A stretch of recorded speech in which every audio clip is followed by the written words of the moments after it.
Halo guys, shalom, salam sejahtera untuk kita semua. Kembali lagi di channel YouTube saya. Di video kali ini saya akan membagikan materi kepada kita semua mengenai dimensi evaluasi kinerja administrasi gereja baru.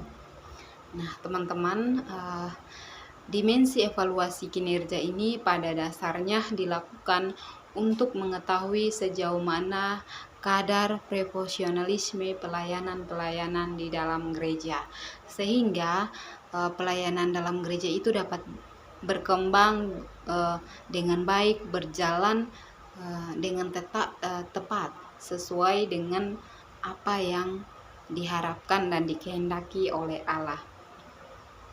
Nah, evaluasi kinerja ini sangat berguna untuk kita mengetahui kualitas perubahan atau melakukan penguaspadaan dan perbaikan di dalam kinerja atau pelayanan gereja. Nah, di dalam evaluasi kinerja ini ada beberapa hal yang perlu kita ketahui adalah Alkitab, doktrin, teologi, filsafat, metode, dan juga teori. Yang pertama adalah Alkitab. Seperti yang kita ketahui bahwa Alkitab itu adalah kitab suci yang berisi tentang firman Allah. Nah, Alkitab mengajarkan kepada kita tentang apa yang Allah lakukan untuk mewujudkan keinginannya, yaitu membuat keadaan bumi menjadi lebih baik. Yang berikut adalah doktrin. Doktrin ini ialah ajaran yang bersifat mendorong. Doktrin mempunyai kekuasaan pengaruh dan dalam pengambilan keputusan tertentu. Dan yang berikut adalah teologi. Teologi adalah wacana yang berdasarkan nalar mengenai agama, spiritualitas, dan Tuhan. Nah, dengan demikian, teologi adalah ilmu yang mempelajari segala sesuatu yang berkaitan dengan keyakinan beragama. Yang berikut adalah filsafat. Filsafat merupakan pengetahuan dan penyelidikan dengan akal budi mengenai sebab-sebab, asas-asas, atau hukum dan sebagainya. Nah, yang berikut adalah metode. Metode adalah cara atau prosedur yang ditempuh untuk mencapai tujuan tertentu.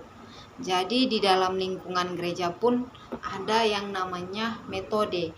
Melalui metode inilah gereja bisa mengakomodir segala hal dengan tersusun rapi, dengan baik untuk mencapai tujuan tertentu. Yang berikut adalah teori. Teori adalah pendapat, cara, dan aturan melakukan sesuatu. Jadi di dalam lingkup gereja pun diperlukan yang namanya teori. Nah, dengan melakukan teori ini maka gereja akan mendapatkan pemahaman dan pendapat yang membangun tujuan tertentu.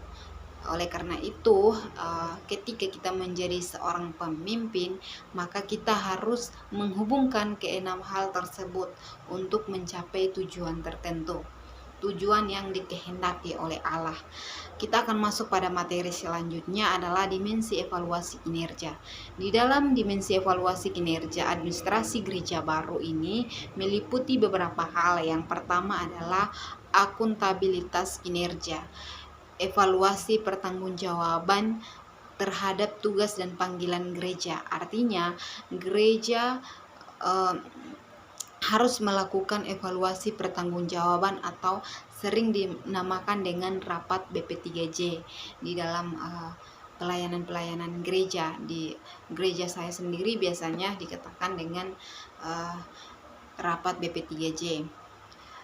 Selanjutnya adalah iptek kinerja 6 dimensi yang sudah saya jelaskan tadi. Dan yang berikut adalah roh pelayanan yang menyala-nyala.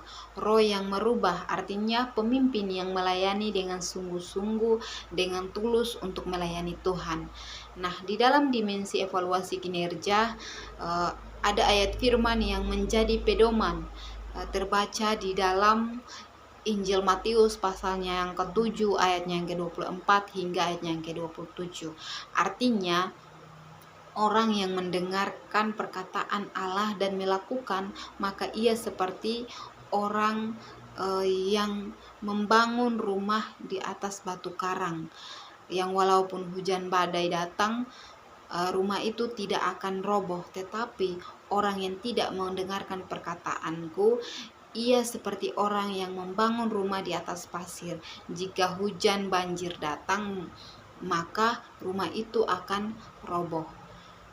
Begitu juga kita sebagai seorang pemimpin gereja, kita harus memiliki dasar yang kuat, iman yang kuat, mendengarkan perkataan Allah, maka jemaat di mana kita melayani itu akan tetap kokoh dan selalu melakukan apa yang dikehendaki oleh Allah. Oleh karena itu, ketika kita sudah menjadi seorang pemimpin, maka kita harus bisa menjadi pemimpin yang rendah hati, memiliki iman yang kuat dan kokoh. Mungkin ini sedikit materi yang saya bagikan.